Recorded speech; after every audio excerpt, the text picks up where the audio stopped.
Mutala Sahib Rahmatullahi alayhi, our Shaykh, our Hazrat, who has done so much for this country. Once he came to London, and he was his Maulana Ismail Gangat Sahib, and I was with him. There were only 3 of us. And Hazrat changed his program suddenly. And he said, no, we won't have the program here, and we'll go home and we'll eat. And Maulana Ismail wasn't ready. He wasn't prepared. So he was about to call a takeaway or a restaurant to get some extra food. There was some food at home, but he was about to order some extra just in case. And Hazrat asked him, what are you doing? He said, I'm just getting some food. He said, Garma je khawa? Is there no food at home? So he said, yes, there is, but he said, no.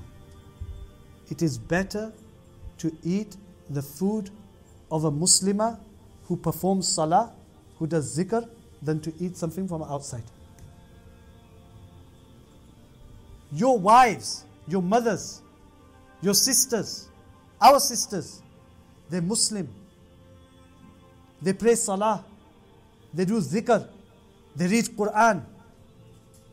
And our ulama encourage, especially our sisters.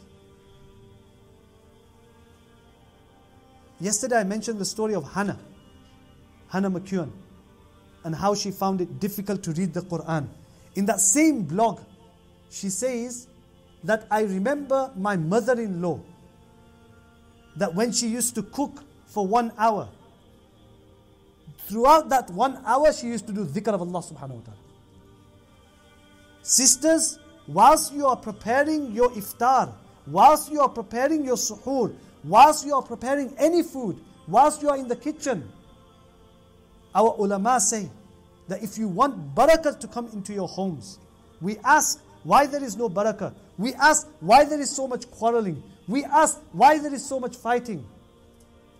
Sisters, make wudu before you cook your food.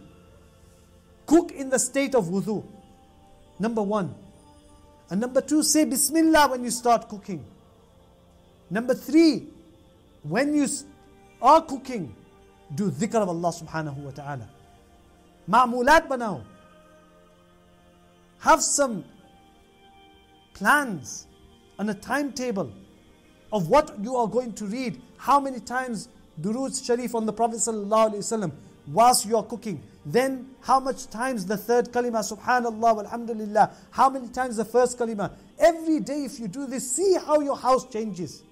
Your house will no longer remain a house, it will become a home.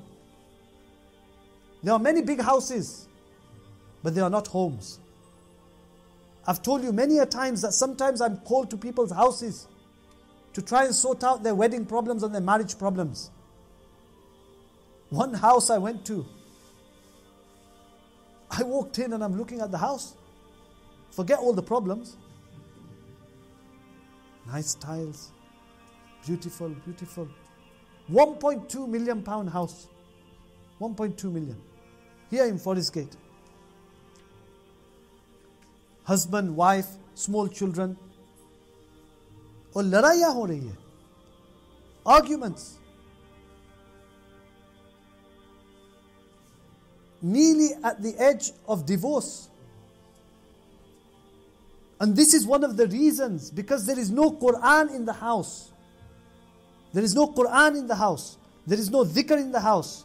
We are eating more and more restaurant. We are eating more and more takeaways, which isn't good for the spiritual heart. We don't notice how it affects our heart.